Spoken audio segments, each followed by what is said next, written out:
Yeah, go ahead. Good morning, everyone.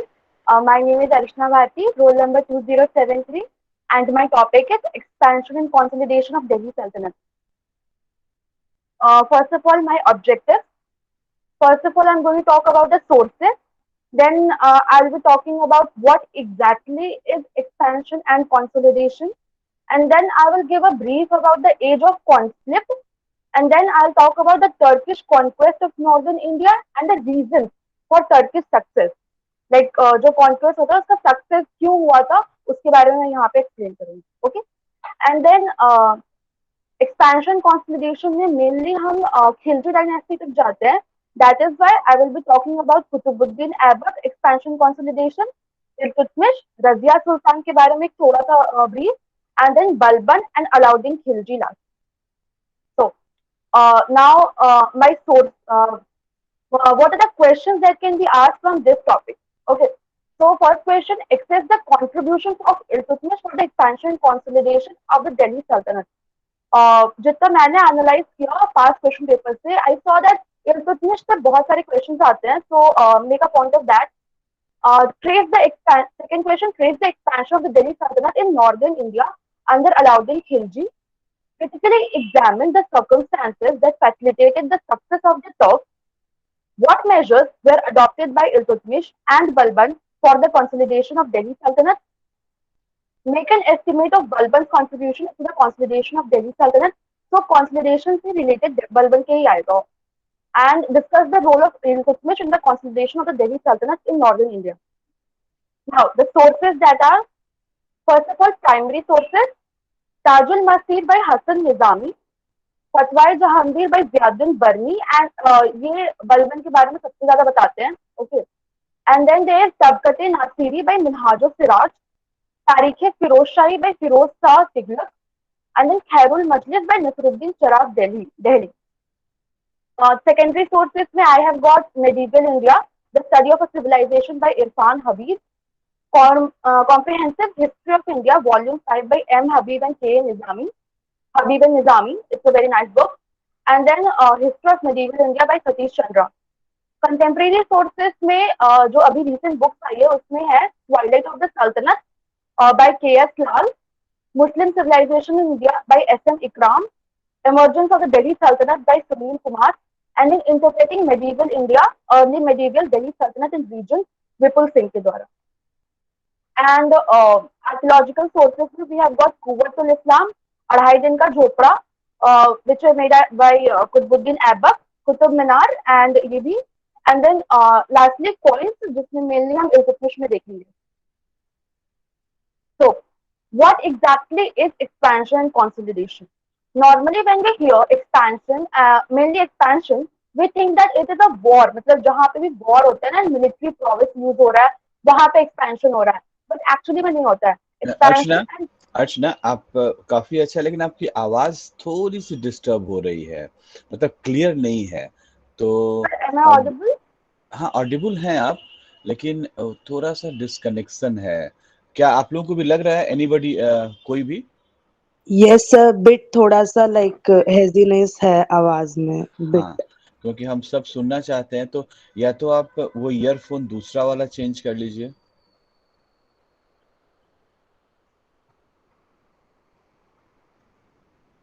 या screen of करके एक बार देखिए अपना.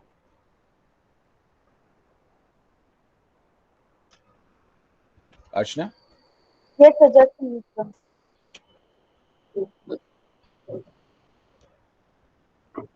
Sir, am I audible now? हाँ, little bit like better. Okay, sir. Okay. So, I was where what exactly expansion and consolidation? तो expansion mainly जो होता है वो सिर्फ वॉर पे नहीं होता है एंड मिलिट्री पे नहीं होता है ठीक है एक्सपेंशन एंड कंसोलिडेशन बोथ जो होते हैं वो बहुत सारे फैक्टर्स इन्वॉल्व करते हैं फर्स्ट ऑफ ऑल जैसे मैंने यहाँ बताया political military cultural regional social religious and economic expansion and consolidation मतलब दोनों ही ये सारे फैक्टर्स के साथ हो सकते हैं ठीक है जिसके हम आगे जो रूलर्स जब सुल्तान के बारे में पढ़ेंगे तो उसमें मैं ये से बताऊंगी। So history of expansion in India. Normally हम सोचते हैं कि जो जब मुस्लिम इन्वेडर्स जो आए थे वो तर्क से आए थे, बट एक्चुअली गजनावी जो थे, मोहम्मद गजनवी, उससे भी पहले एक जन आया था, मोहम्मद बिन Qasim. So he was the first Muslim invader who came to India, but he was only able to conquer Sindh and Multan. ठीक है, अगर मैं लेन पूल को कोट करूं यहाँ पे, so he said it was a mere episode in the history of India. ये सिर्फ एक शुरुआत थी मुस्लिम इन्वेडर्स की। Then Mohammad Ghaznavi was the second great Muslim invader, ठीक है, जिसने 17 एक्सपेडिशंस किए थे। इसके बारे में मैं आगे और बताऊंगी, ठीक है। उसके बाद फिर वाइट दिल्ली, मतलब हम देखते हैं कि जितने भी इन्वेडर्स जो इन्वेड करते हैं वो मेनली दिल्ली के लिए करते हैं। दिल्ली सल्तनत भी हमारा मतलब टॉपिक है। तो वाइट दिल्ली, तो यहाँ पे मैंने सर्कल्स में दिखाया है। फर्स्ट ऑफ ऑल रीजन था गंगा यमुना दोआब, ठीक है, दिल्ली के पास गंगा यमुना दोआब था, navigable destination, and then it was Delhi का स्ट्रेटेजिक इम्पोर्टेंस। उसके बाद फिर आते हैं कि जो टर्क्स थे उन्होंने अटैक किया क्यों, मतलब सेंट्रल एशिया पे तो थे गजनविद जो थे एक्चुअली, सबसे पहले तो मोहम्मद गजनवी एंड टर्क्स भी तो सेंट्रल एशिया में तो थे, तो उन्होंने अटैक क्यों किया। तो एज यू कैन सी कि सेंट्रल एशिया का जो था ना, उससे बहुत केओस यहाँ पे था, and there was a lot of conflict over here. जैसे आप देखोगे कि गजनविद यहाँ पर है, ठीक है, और सबसे पहले अटैक गजनविद करते हैं। तो व्हाई डिड दे अटैक, क्योंकि यहाँ पे उससे भी ज्यादा स्ट्रॉन्ग डायनास्टीज ऑलरेडी है। सफराविड्स हो गए, फिर यहाँ पे करखानिद, जितने भी डायनास्टीज आप यहाँ देख सकते हो ना मैप में, वो सभी यहाँ पर लाइक समानिद, सेल्जुक, ये सब जो थे यहाँ पे ऑलरेडी बहुत पावरफुल डायनास्टीज थे, ठीक है। So what exactly is the age of conflict, जो 1000 to 1200 एडी का जो एरा है उसे एज ऑफ कॉन्फ्लिक्ट बोलते हैं। बट क्यों बोलते हैं? By the end of 9th century जो एबिसिड कैलिफेट था ना, that was in decline, okay. So Abbasid caliphate का जब डिक्लाइन हुआ उसके बाद उसकी जगह ना, मतलब इस्लामाइज टर्क्स ने ले ली, ठीक है। एक सेंटर पावर था, it got divided in various like feudal power. तो कुछ टाइम तक जो कैलिफ था वहां का main, he tried to like एक सॉर्ट ऑफ फॉल्स यूनिटी बनाने की कोशिश की by giving the title of Amir ul Umara to all the generals that were carving independent authority, ठीक है। यही अमीर बाद में जाकर सुल्तान कहलाते हैं। The first major invasion that was done by Mohammad of Ghazni. तो वो अपने आप को लेजेंडरी ईरानियन किंग अफरासिया को डिफरेंस मानता था, बिल्कुल बलबन की तरह, ओके। एंड 17 रेड किए थे इंडिया पे। The first red was against the Hindu shahi rulers of Peshawar and Punjab, and जो लास्ट के रेड थे ना वो 110 to 126, जिसमें उसने थानेश्वर, मथुरा, कनौज और फाइनली सोमनाथ के टेम्पल्स को मतलब वहां पे रेड किया था। यहाँ पे एक और लाइक अभी रिसेंट में क्या हुआ है कि अफगानिस्तान के जो इंटरिम मिनिस्टर है ना, काफ हकानी, तो ही इज लाइक वो मोहम्मद गजनी की टूम पे गए and he said like Somnath में जो रेड हुआ उसकी उन्होंने काफी तारीफ की। तो यहाँ पे हम देखते हैं कि हिस्ट्री जो है ना वो political affairs, internationally political affairs से भी कैसे कनेक्टेड हो जाती है। इन 1030 गजनी जो है वो डेथ कर जाता है। इसके बाद क्या होता है कि जो उसका एम्पायर होता है ना वो ब्रेक कर जाता है, and after that Seljuk empire आ जाता है उसकी जगह। एंड जो बचा कुचा गजनाविद का जो रहता है बचा हुआ एम्पायर, तो both Seljuk and Ghaznavid they start fighting for the control of Khurasan. Khurasan जो एरिया होता है, it was a very strategically important area for both Ghaznavid and Seljuk, तो उसके लिए हम लोग फाइट करने लग जाते हैं। यहाँ पे मोहम्मद अभी बोलते हैं that there was no imposition of jizya. मतलब बहुत लोग बोलते हैं जैसे मोहम्मद गजनी का जो एक्सपेडिशन है, इट वाज, हो सकता है कि वो रिलीजियस मतलब इस्लाम को स्प्रेड करने के लिए किया गया था, बट यहाँ पे मोहम्मद हबीब ये बोलते हैं दैट ऐसा नहीं था। His expeditions against India were not motivated by religion but by love of plunder, okay। तो क्योंकि यहाँ पे हम देखते हैं कि मोहम्मद ऑफ गजनी जब अटैक करता तो वहां पे कोई भी फोर्स्ड कन्वर्जन नहीं था और इम्पोजिशन ऑफ जिजिया भी नहीं था नॉन मुस्लिम पे, इसलिए it was only for plunder but अगर हम देखते हैं ना, सिंध वाला जो मैंने सबसे पहले बताया था, मोहम्मद बिन कासिम, उसका था मतलब लाइक फॉर द इस्लाम को लाइक आगे बढ़ाने के लिए। Okay,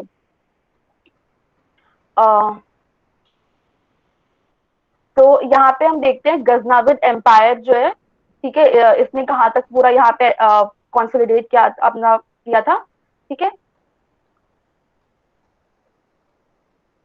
then Turkish conquest of North India. Seljuk empire जो गजनाविद के ब्रोक होने के बाद आया, so at the end of the 12th century Seljuk empire भी ब्रोक डाउन करने लग गया। ओके, उसके जगह पे आया Khwarizmi empire in Iran and Ghurid empire, Ghur north west Afghanistan. तो जो ख्वारिज्मी एम्पायर था ना, they were very powerful and that is why they were only limited with central Asian. But और जो खुराजन जो मेन एरिया था, दे ख्वारिज्मी जो है वो उसको कंट्रोल भी कर लेता है। बट जो घोरिज थे, ठीक है, उनके पास वो ख्वारिज्मी से वीक थे। That's why they didn't have any option other than attacking India. मतलब एक्सपेंशन तो करना ही है, तो उनके पास कोई ऑप्शन ही नहीं था इंडिया को अटैक करने के सिवा, क्योंकि सेंट्रल एशिया में उनका कोई वहां पे वो कर नहीं पा रहे थे। तो 1173 में मुइजुद्दीन मोहम्मद, दैट इज मोहम्मद गोरी जिसे हम जनरली जानते हैं, he ascended the throne at Ghazni. Okay, and यहाँ पे काफी इंटरेस्टिंग चीज ये है कि वो गोमाल पास यूज करके आता है रादर देन खाइबर पास। जो इससे पहले जितने भी वो थे ना इन्वेडर्स थे, they use the Khyber pass, but यहाँ पे ये गोमाल पास यूज करके आता है। क्यों आता है? क्योंकि जो गोमाल पास था ना, वो खाइबर पास एंड बोलान पास के बिल्कुल बीच में था, ठीक है। और गजनी जो अफगानिस्तान में था, उसको टंक एंड डेरा इस्माइल खान एंड पाकिस्तान के साथ वो कनेक्ट करता था, एंड ये काफी सेफर एंड शॉर्टर रूट था, ठीक है। और जो गजनाविद जो बचे कुचे थे ना, उससे मतलब ये अलग होके जाता था। और यही रीजन है, क्योंकि इसने गोमाल पास यूज किया था, यही रीजन है कि मोहम्मद गोरी सबसे पहले अटैक करता है मुल्तान एंड उच्च पे, एंड इन दोनों को कॉन्कर करता है, ठीक है। मोहम्मद गोरी जब अटैक करता है, तो सबसे ज्यादा जो जिसे प्रॉब्लम होती है वो होती है चौहान को। जैसे पृथ्वीराज चौहान जिसके मतलब लाइक रूलर थे, ठीक है। तो चौहान को सबसे ज्यादा प्रॉब्लम होती है, क्यों? क्योंकि वो गैंगेटिक प्लेन्स जो रहते ना, वहां पे वो उनका कंट्रोल था, अजमेर एंड दिल्ली, जिसे हम गेटवे टू हिंदुस्तान भी बोलते हैं। तो ये मैंने यहाँ पे एक टाइमलाइन बनाया है जिससे लाइक जिससे ना आप क्रोनोलॉजी समझ सकते हो अटैक ऑफ मोहम्मद गोरी का जितना भी अटैक था ना उसका। तो in 1175 to 78 he attacks Multan, ठीक है, direct and straight route between India and Ghazni through Multan, easy to establish control over Sindh and Punjab. और यहाँ पे ये जो करमाथियन रूलर रहता है मुल्तान का, उसे डिफीट कर देता है। फिर उच्च पे अटैक करता है, उच्च जो रहता है वो अपर सिंध में रहता है, और यहाँ पे भत्ती राजपूत जो रहते हैं उन्हें ये डिफीट कर देता है। देन 1178 एडी में ये गुजरात को अटैक करता है, और यहाँ पे ये हार जाता है। ओके, तो like lost to Bhimdev at Kayadara रहता है जगह का नाम। तो यहाँ पे ये भीमदेव जो रूलर रहता है, इससे हार जाता है। इस चीज को याद रखना, ये बाद में ना मतलब काम आएगा। ओके, तो 1179 1186 में पंजाब पे अटैक करता है। यहाँ पे इससे मतलब ये पता चलता है दैट द मेन प्लेस, मतलब जो अगर इंडिया को रूल करना है, the main place is Sindh और मुल्तान नहीं है, मतलब सिंध या मुल्तान नहीं है, बल्कि मतलब दिल्ली के आसपास, ठीक है। तो यहाँ पे ये पेशावर को कैप्चर करता है, ठीक है। उसके बाद defeated Khusrau Malik and occupied the fort of Sialkot. पर 1191-92 में ये फाइनली दिल्ली को मतलब कैप्चर करने जाता है। यहाँ पे ही कैप्चर सिरहिंद, एंड यहाँ पे फर्स्ट बैटल ऑफ टेरैन होता है। एंड देन 1192 में सेकंड बैटल ऑफ टेरैन, जिसमें ये दिल्ली और अजमेर को कैप्चर कर लेते हैं। तो बैटल ऑफ टेरैन, ये बैटल मोहम्मद गोरी एंड पृथ्वीराज चौहान के बीच में लड़ी गई थी। इन 1191 जब पहला बैटल हुआ था, तो मोहम्मद घोरी was defeated, okay, and badly defeated. लेकिन इसके बाद हम देखते हैं सर, मैं वॉइस ऑडिबल? ऑडिबल तो है लेकिन पूरा क्लियर नहीं। ऑडिबल है, हम सुन पा रहे हैं अच्छे से।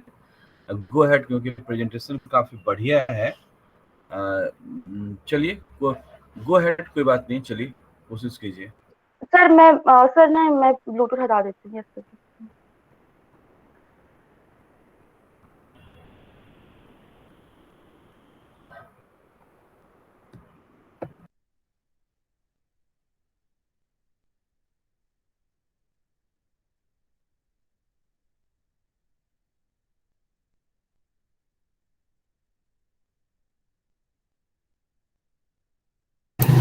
Sir, am I audible now?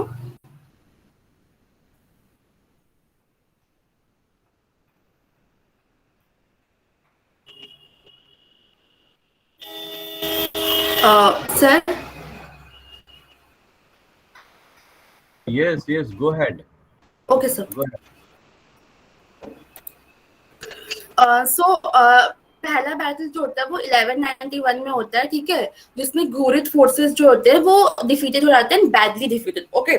लेकिन इसके बाद हम देखते हैं कि जो मुइजुद्दीन मोहम्मद रहता है, Mohammad Ghori, he attacks again in the following year.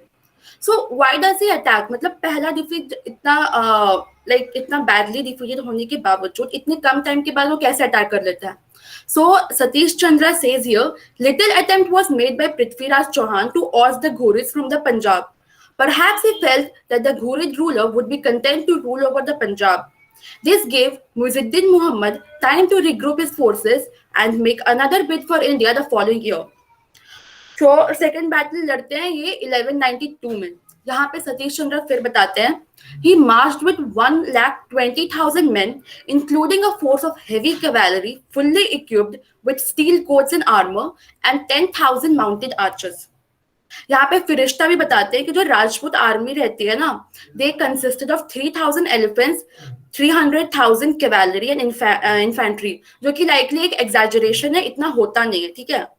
Minhajul Siraj में यहाँ पे बताते हैं कि मुइज़्ज़ुद्दीन जो कि मोहम्मद गोरी है, he brought 1,20,000 fully armored men to battle. So इसके बाद क्या होता है, इतने सारे लोगों को लेकर आ गया मोहम्मद गोरी।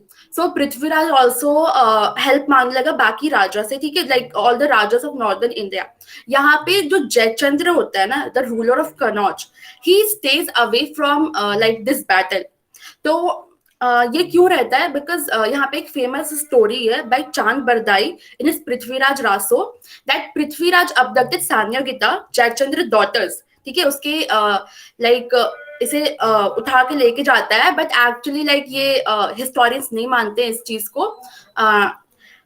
एंड इसका रीजन ये हो सकता है ना कि लाइक कनौज और जो अजमेर का जो एरिया था ना, वहां पे हमेशा से ही कुछ ना कुछ कॉन्फ्लिक्ट्स होते रहे। In the second battle Mohammad Ghori wins, ठीक है, यहाँ पे सेकेंड बैटल में Mohammad Ghori wins because the Turkish army was much better organised. Satish Chandra यहाँ पे बोलते हैं, the numerical strength of the Indian forces was probably greater, but the Turkish army was better organized and led.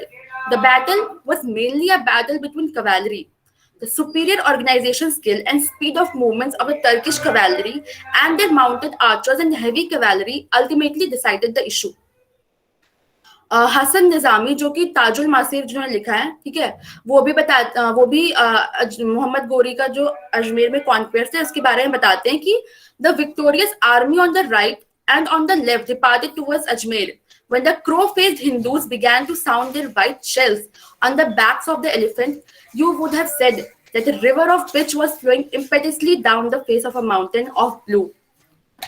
The army of Islam was completely victorious and 100,000 groveling. So यहाँ पे ये पूरा definition देते हैं कि कैसे वो मोहम्मद गोरी अजमेर को कॉन्कर करते हैं, ठीक है। पृथ्वीराज रासो में चांद बरदाई जो इसको ना मतलब क्या बोलते हैं इसे, इसकी अपोज करते हुए बोलते हैं दैट पृथ्वीराज जो होता है ना, ही किल्ड गोरी, मतलब पृथ्वीराज गोरी को मार देता है after his eyes were taken out. But modern यहाँ पे एक डिबेट ये है कि मॉडर्न हिस्टोरियंस जो ना वो बोलते हैं दैट ऐसा नहीं है, Prithviraj dies due to a disease and some say that हारने के बाद Prithviraj escaped but he was caught near Saraswati Sirsa, okay. तो इसके बाद फिर जो है कि वही कुछ हिस्टोरियंस बोलते हैं that he was allowed to rule for some time in Ajmer, but he was later like executed on charges of conspiracy. And ये ज्यादा चांसेस है इस बात का सच होने का, क्यों? क्योंकि हमें ना पॉइंट्स मिलते हैं वहां पे, पृथ्वीराज जिसमें एक तरफ पृथ्वीराज देव एंड दूसरी तरफ श्री मोहम्मद साम लिखा हुआ है. ये मैंने एक मैप दिया है जिसमें like you can see Mohammad Ghori का जो कॉन्क्वेस्ट था ना वो कहाँ तक मतलब गया था. Okay, so like you can see from here to over here, पूरा नॉर्थ इंडिया उसने कवर किया था almost. So reasons for Turkish success, the first हम बोल सकते हैं कि मोर एक्सपर्टीज इन फाइटिंग. सो क्योंकि सेंट्रल एशिया में इतना कॉन्फ्लिक्ट होते थे ना, सो दे वर लाइक बहुत ज्यादा उन्हें दे वर ट्रेन्ड इन फाइटिंग. वहां पे इतने सारे फाइट्स लड़के they had more experience in that.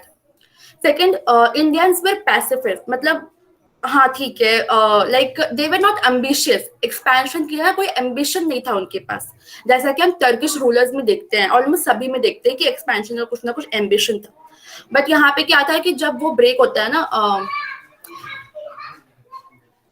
मतलब जब गुर्जर प्रतिहारा एम्पायर जब ब्रेक होता है तो उसके बाद जो फ्यूडल एम्पायर जो आते हैं ना, उसके बाद फिर वहां पे कोई जो उनके पास मिलता है फ्यूडल में जो जो एम्पायर्स मिलता है उसमें वो लाइक एक्सेप्ट कर देते हैं उस चीज को और एक्सपेंशन करने की कोशिश नहीं करते.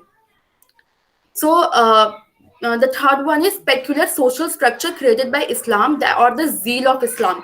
ठीक है, इस्लाम जब आता है ना उसके बाद इस्लाम के आने के बाद टर्क्स को बहुत ज्यादा फायदा होता है, बिकॉज इस्लाम ना उनके काफी सारे बैड हैबिट्स को हटा देता है जिससे उन्हें वॉर में और आसानी हो जाती है.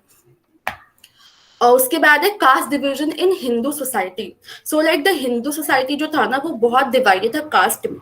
अब जो लड़ रहा है, ठीक है, जो लाइक राजपूत लड़ते हैं, they were like fighters in the war, and जो मैनुअल लेबर करेगा that will be Shudra, but they wouldn't even like Shudra के हाथ का पानी भी नहीं पियेंगे. So how are you going to survive in the war?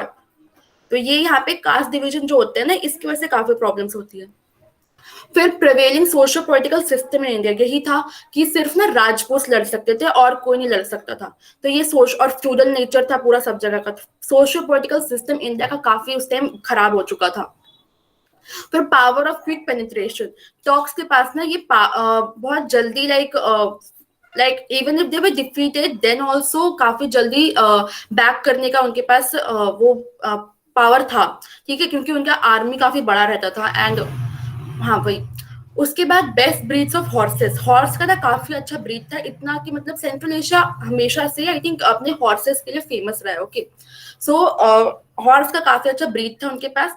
Professional and slave soldiers, उनके पास सोल्जर्स जो थे ना वो प्रोफेशनल एंड स्लेव सोल्जर्स थे, एंड इस वजह से उनके पास काफी ज्यादा आर्मी थी लोगों को. ठीक है, superior military technology and art of war, technology काफी अच्छी थी. एंड आर्ट ऑफ वॉर मतलब राजपूत में मेनली हम देखते हैं कि जोश काफी ज्यादा था, वॉर में फेमस थे, वरना वो गुरिल्ला टैक्टिक्स सिर्फ थी. एंड यहाँ पे हम देखते हैं कि आर्ट ऑफ वॉर जोश के साथ एक होश. ठीक है, so that is the thing over here. So मैंने यहाँ पे उसी चीज को एक्सप्लेन करते हुए बताया कि रीजंस फॉर टर्किश सक्सेस. ठीक है, तो मैंने जो बताया था ना इस्लाम के बारे में, you can see over here complete equality and social solidarity as regards legal and religious status. मतलब कि इस्लाम के आने के बाद ना जो जितने भी वहां पे लोग थे they were not divided in caste जैसा कि हम इंडिया में देखते हैं. And absolute faith in God and his will which give them drive and a sense of mission. मतलब कि गॉड में जो था ना वो उनका पूरा बिलीफ था. एंड इंडिया में क्या था कि गॉड्स डिवाइड हो चुके थे. उसके बाद Islam secured the Turkish conquerors from drunkenness. उनके जो ड्रिंकिंग की प्रॉब्लम थी ना ये भी इस्लाम उसे कर्ब कर देता है. एंड जैसा कि मैंने बताया था that pacifist nature of Indian rulers, Gurjara Pratihara empire break होने के बाद गहाड़वल्स इन कनौज, परमाराज इन मालवास, चालुक्यास इन गुजरात, ऐसे ना बहुत सारे आते गए इंडिपेंडेंट पावर्स, पर कोई भी एक सेंट्रलाइज पावर नहीं था. ठीक है, इसीलिए एक जो स्ट्रेंथ और जो आर्मी का फोर्स होता है ना वो एक जगह कहीं पे स्थित नहीं हो पाया था. इसको फकरे मुताबिर इन हिज अदब उल हर्ब व अल सुजात में बोलते हैं. Indian forces consisted of feudal levies. Each military contingent was under the command of its immediate overlord or chief and not that of the king. Thus, the army lacked unity of command. जो unity of command जरूरी होता है ना, that was not there. उसके बाद only few caste and clan took military profession. जो मतलब general population जो था ना, मतलब पूरे इंडिया का जो हम देखते हैं जनरल पॉपुलेशन, वो डिफेंस के बारे में उससे कुछ मतलब ही नहीं था कि डिफेंस करना हमें अपनी कंट्री का, and they were totally detached from that. फिर सोशल स्टिग्मा, वही जो मैंने बताया, कास्ट डिवीजन, सोशल स्टिग्मा, छूट का बहुत ज्यादा यहाँ पे था. एंड इसका वजह division of labour, it was practically impossible over there. And उसके बाद जो बेस्ट यूज ऑफ हॉर्सेस मैंने बताए थे, उसमें हॉर्स शूज, अपने हॉर्सेस में ना that they had a horse shoes, जिसकी वजह से ग्रेटर मोबिलिटी उनके हॉर्सेस को मिलती थी. एंड स्टरप्स, हॉर्सेस में एक स्टरप भी लगाते थे. स्टरप वो होता है लाइक जो आप हॉर्स के सैडल में एक लटकता हुआ नीचे सर्कल टाइप देखते हो ना, जिसमें आप लाइक अपना फुट डाल के आप जो सोल्जर्स है वो चढ़ते हैं. So that is stirrup. And ये सोल्जर्स को ना एक एडवांटेज देता था, और उनका जो स्पीड है ना, मतलब लाइक सब चीज में मोबिलिटी जो है वो इजी करता था. सो एक्सपेंशन कंसोलिडेशन अब आते हैं, ठीक है. 1206 और 1219. मोहम्मद गोरी जो है वो बैटल ऑफ तेरैन के बाद वो चला जाता है एंड पीछे 3 अपने स्लेव्स छोड़ जाता है. लाइक जो पहला स्लेव था कुतुबुद्दीन ऐबक, जिसे इंडिया का इंडियन डोमिनियन मिला था, इंडिया का राज्य. याल्दूस, जिसे गजनी मिला था. एंड देन कुबाचा, जिसे लाहौर मिला था. मोहम्मद गोरी जब वो 1206 में मर जाता है ना, लाइक उसकी सडन डेथ हो जाती है. So there is a tussle for supremacy, एक फाइट होने लगता है for supremacy between all these 3 generals, Tajuddin Yaldus, Nasiruddin Qabacha and Qutbuddin Aibak. Yaldus held Kirman and तो याल्दूस के पास क्या रहता है, Kirman and Sankuran on the route between Afghanistan and upper Sindh. Qabacha के पास रहता है उच्च, एंड ऐबक के पास रहता है मतलब ऐबक जो होता है ना वो वाइसरॉय रहता है, मतलब मोहम्मद गोरी का. He had overall command of the army of India. So ये मैंने यहाँ पे एक लाइक दिल्ली ममलुक डायनेस्टी का मैंने ये बताया. So the first was Qutbuddin Aibak, then Aram Shah, Iltutmish, जिसे हम एक्चुअली में रियल फाउंडर बोलते हैं, मैं आगे एक्सप्लेन करूंगी, बट इल्तुतमिश को हम रियल फाउंडर बोलते हैं दिल्ली सल्तनत का. Then Razia Sultan and then Ghiyasuddin Balban, who was called the actual consolidator of Delhi Sultanate. ठीक है. फिर एक्सपेंशन अंडर स्लेव डायनेस्टी और ममलुक डायनेस्टी. तो ये मैंने एक मैप दिया है, you can take the screenshot over here. और इसमें मैंने मतलब ये मैप काफी इंपॉर्टेंट है, जिससे हम ना बाद में यूज कर सकते हैं अपने आंसर राइटिंग में. Okay.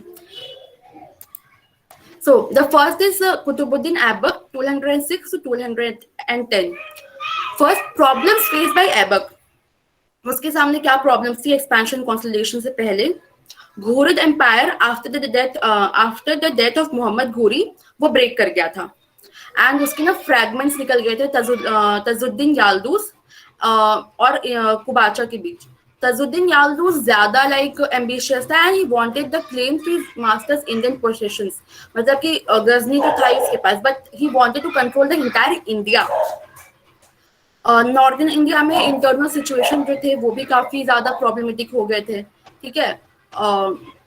ये सब की वजह से ना जो ऐबक है, he could not deal effectively with the Rajputs. ठीक है. और अपनी पॉलिटिकल अथॉरिटी वो खोते जा रहा था, क्योंकि देखो मैंने यहाँ बताया, देखो चंदेलास जो थे उन्होंने कालंजर पे फिर से मतलब वो कर लिया था. गहाड़वालास ने फर्रुखाबाद को मतलब फिर से ले लिया था.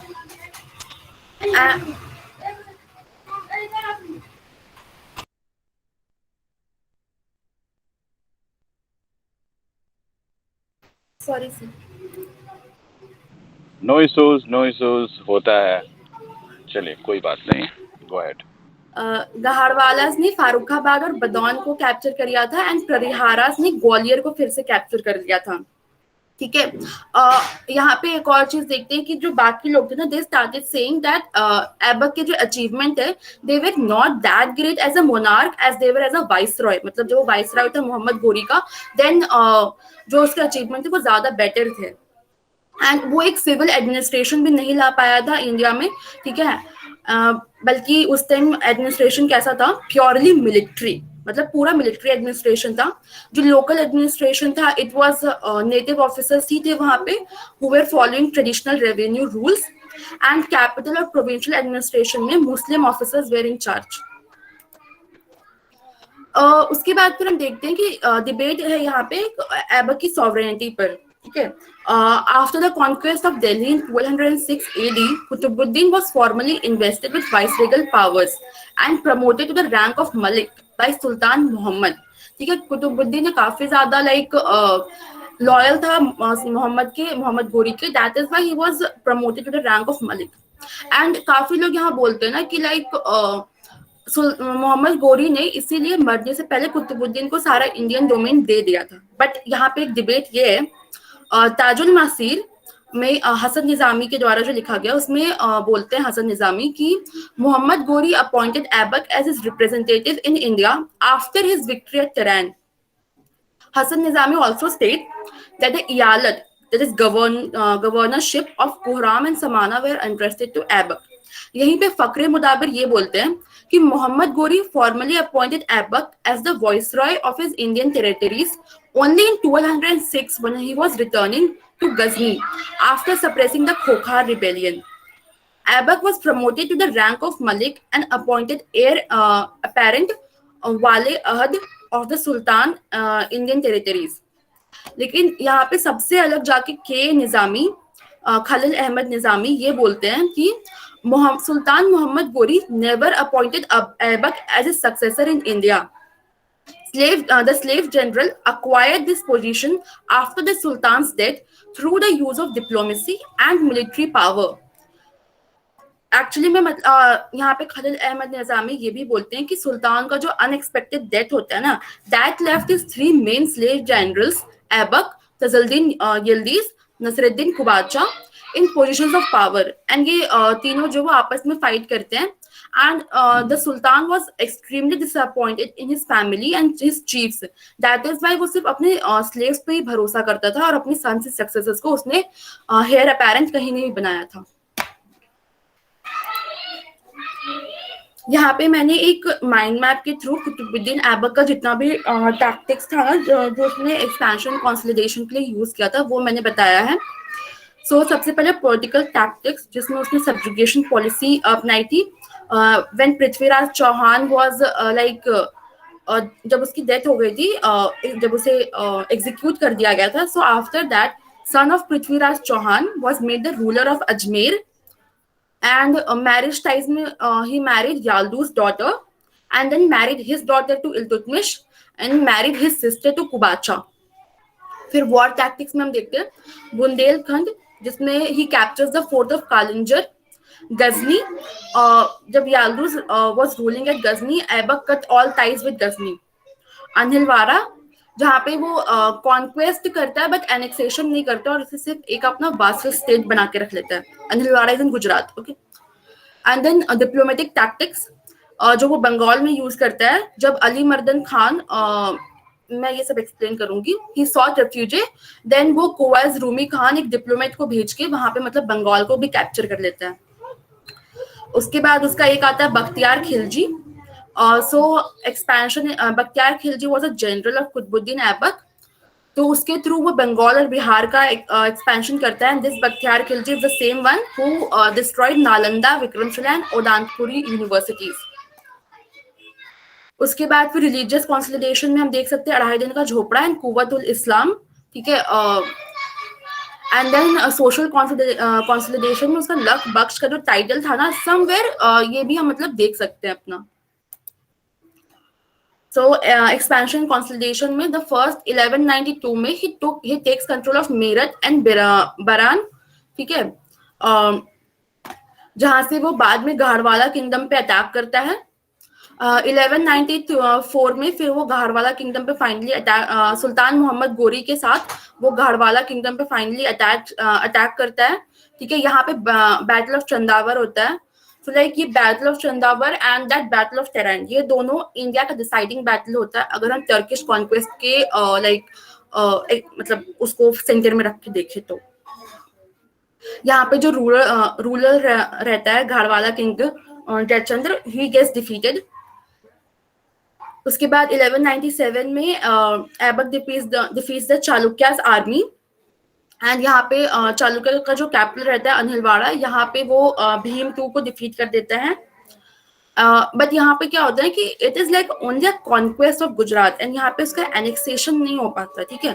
फरिश्ता यहाँ बोलता है Aibak appointed a Muslim officer to consolidate the Ghurid power in the region, but Ibn Yasir यहाँ पे बोलते हैं that Aibak placed the newly captured territory under Hindu vassals, ठीक है।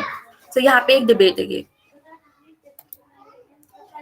इसके बाद हम देखते हैं अली मर्दान खान, जैसे मैंने बताया था कि कैसे उसने इसके थ्रू बंगाल और बिहार को मतलब कैप्चर किया था।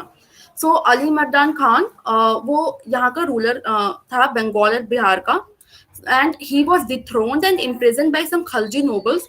वो वहां से कैसे भी करके भाग जाता है, एंड वो आता है कुतुबुद्दीन के पास दिल्ली में हेल्प मांगने के लिए, कि आप इंटरफेयर करो in the affairs of Bengal. So Qutbuddin accept करता है उसका, and he sends Khwaja Rumi Khan, who was a diplomat, to settle the matter, and Rumi Khan uses both force and diplomacy to win over the Khalji nobles in Bengal।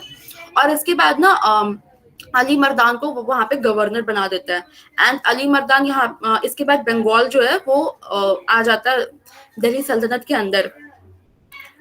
Social consolidation में जैसे मैंने बताया था, हसन निजामी बोलते हैं यहाँ पे the viceroy administered his wide provinces in the ways of justice and the people were happy, ठीक है। मिलिट्री, जैसे मैंने शुरुआत में आपको याद होगा बोला था कि मिलिट्री लाइक वहां पे एडमिनिस्ट्रेशन था, then also there was justice and the people were happy.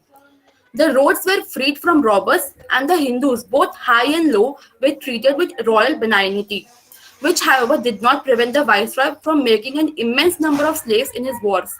यहाँ पे ना एक बहुत बड़ा हमें चीज ये पता चलता है कि काफी सारे स्लेव्स इंडियन मतलब जो इंडियंस है ना, उन्हें स्लेव्स बना के उसने अपने मतलब आर्मी में रख लिया था, ठीक है। यहाँ पे स्लेव बहुत ज्यादा कैप्चर होते हैं कुतुबुद्दीन ऐबक के टाइम में। And then also he was called Lakh Baksh, the giver of lakhs, hundreds of thousands। तो ये कहीं ना कहीं लाइक क्योंकि ये एक नई सल्तनत पूरी तरह से आ चुकी है टर्किश कॉन्क्वेस्ट के बाद, सो यहाँ पे ना लोगों को एक्सेप्ट करने के लिए दैट हाँ some foreign ruler is now ruling us, इसके लिए यहाँ पे लख बख्श और ये सब ना काफी ज्यादा यूज हो सकता है, दैट इज माई थिंकिंग। सो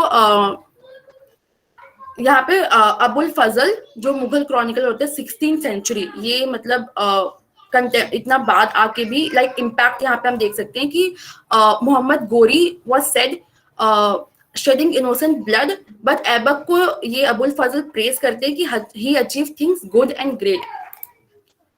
सो यहाँ पे मैंने एक टाइमलाइन ही बताया सारा, जो मैंने जितना भी बताया ना लाइक एक्सपेंशन उसका।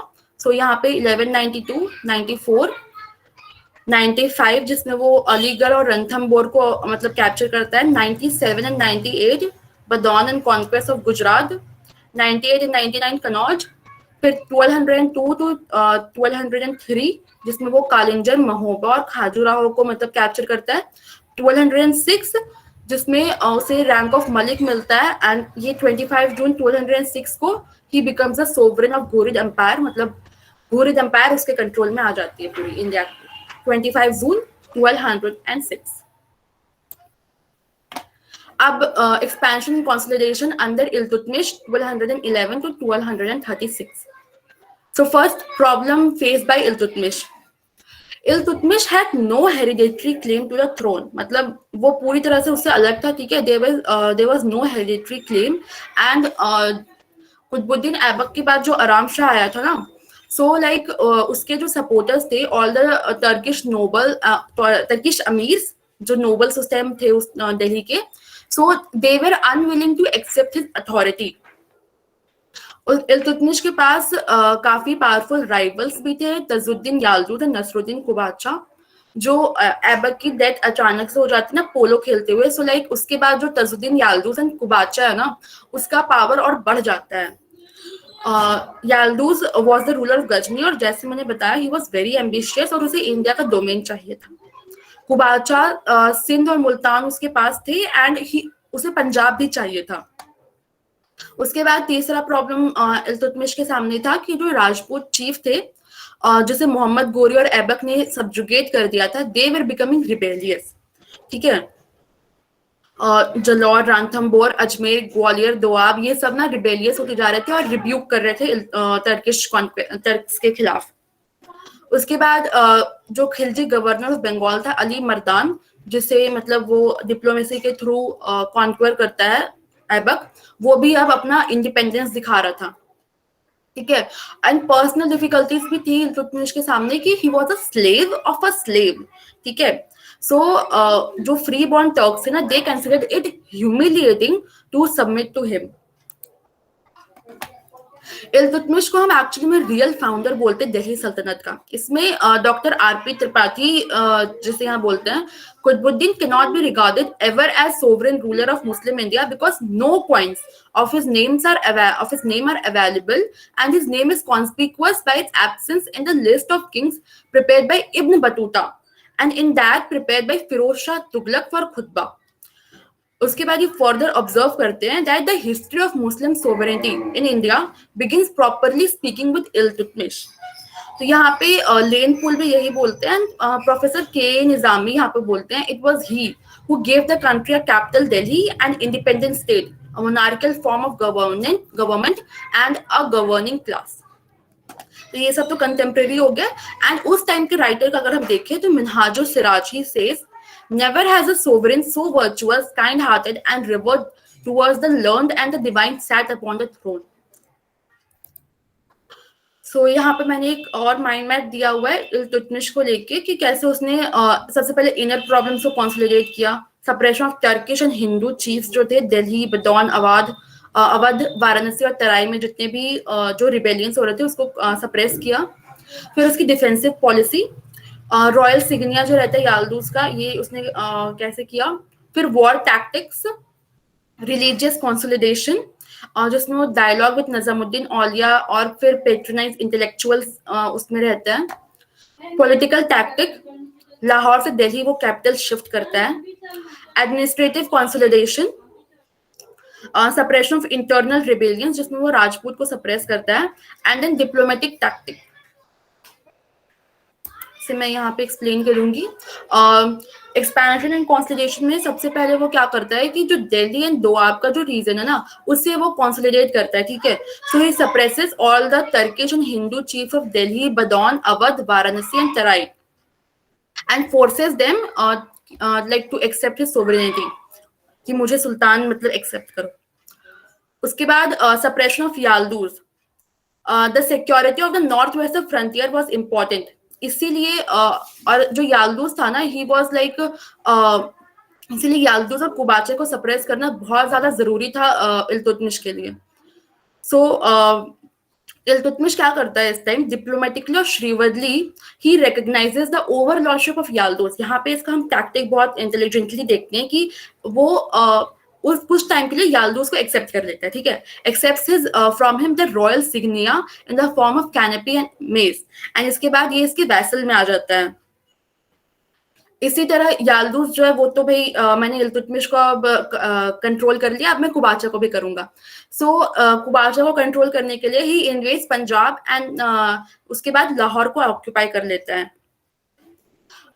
इल्तुतमिश के बाद इसके बाद यहाँ पे एक और प्रॉब्लम आती है कि 1214 में जो होता है ना, Shah of Khwarizm conquers Ghazni and expels Yaldus. Yaldus का थोड़े टाइम तक ही चलता है, लेकिन उसके बाद क्या होता है कि जो शाह ऑफ ख्वारिज्म है ही कॉन्कर्स गजनी जो कि याल्दूस का एक्चुअली में जगह होता है जहां से वो रूल करता है, जो उसे ऐबक दे के जाता है। सो उसे कॉन्कर कर देता है एंड याल्दूस को वहां से भगा देता है। So asserting his sovereignty over Iltutmish, जो मैंने तुम्हें रॉयल इंसिग्निया दिया, अब तुम मेरे अंडर हो, तो वो इसको लेकर फिर दिल्ली में मतलब दिल्ली की टुवर्ड्स एडवांस करता है। बट यहाँ पे इल्तुतमिश को ऑलरेडी मतलब लग जाता है कि हाँ कुछ प्रॉब्लम होने वाली है।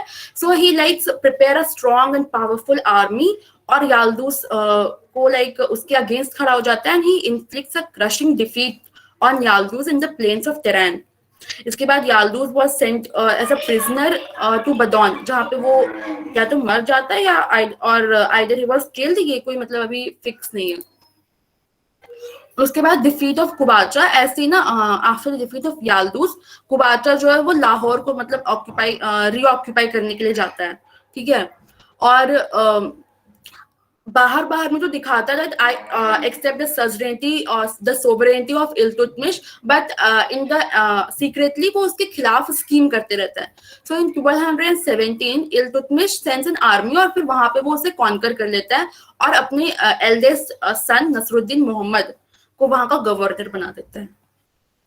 उसके बाद मंगोल प्रॉब्लम, इल्तुतमिश ना काफी इंटेलिजेंटली मंगोल प्रॉब्लम को लाइक कैसे उसने ये किया है पूरा, वो बहुत अच्छी इंटरेस्टिंग स्टोरी है यहाँ पे। सो इसकी जो पॉलिसी थी ना मंगोल प्रॉब्लम की, that was a policy of aloofness. Mongol का 3 पॉलिसी हम देखते हैं, अलूफनेस, अपीजमेंट एंड एक अपोजिशन आई थिंक।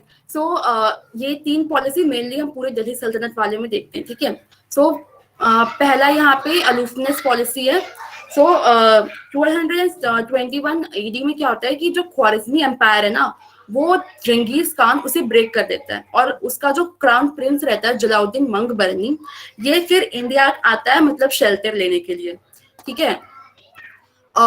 इल्तुतमिश के सामने ये दोनों ही बड़ी प्रॉब्लम है कि भाई चंगेज खान के खिलाफ भी मुझे रहना, और मैं मंगबरनी को भी लाइक पूरी तरह से हटा नहीं सकता, because he was a hero in Islamic like country in central Asia. So and इसे ये भी फियर था कि कहीं मंगबरनी जो है उसका पॉसिबल अलायंस कुबाचा या फिर खोखार जो कि पंजाब में रहते हैं और इल्तुतमिश के साथ काफी प्रॉब्लम रहता है उनका, कहीं इनके साथ इनका इसका अलायंस ना हो जाए।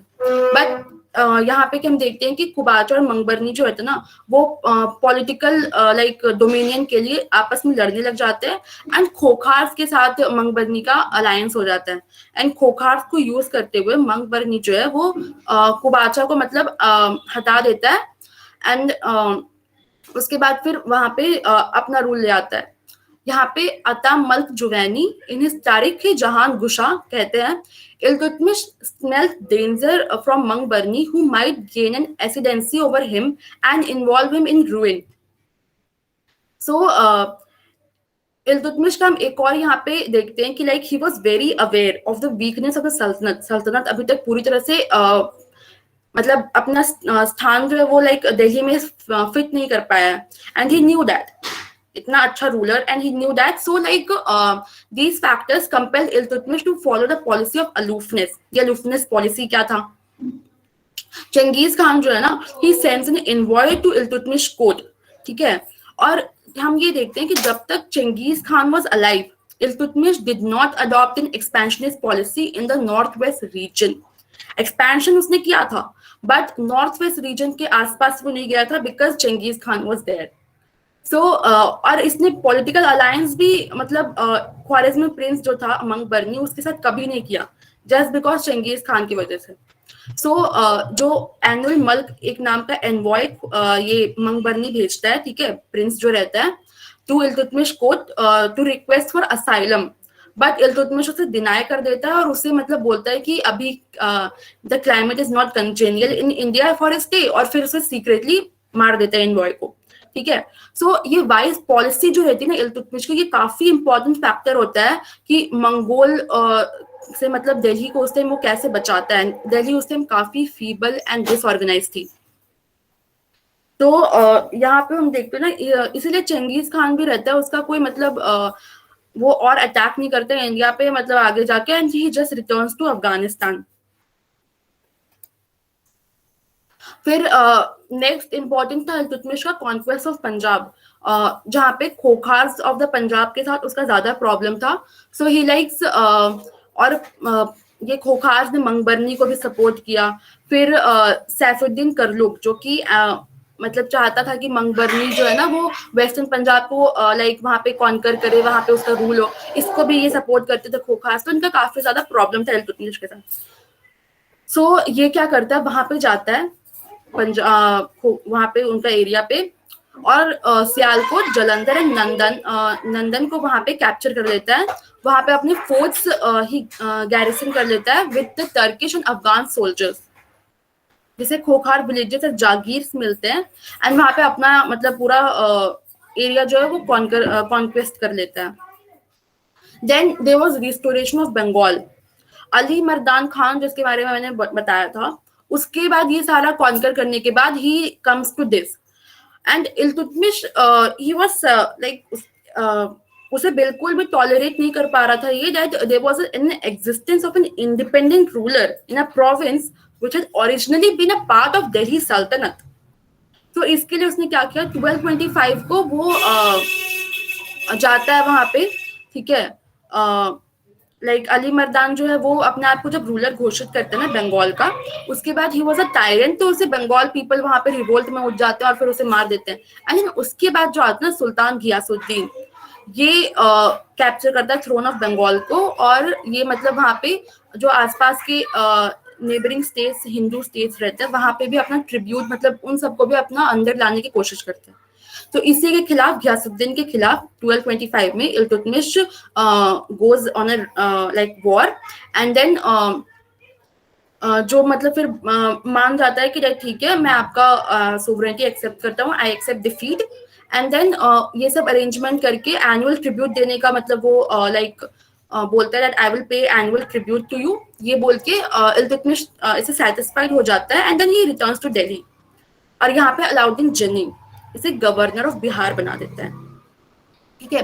बट जैसे वो दिल्ली वापस आता ना, तो घियासुद्दीन फिर से अपना इंडिपेंडेंस ले आता है और अलाउद्दीन जनी को मतलब बाहर हटा देता है, ठीक है। बिहार पे कैप्चर करके बाहर हटा देता है और अपना गवर्नर वहां ला देता है।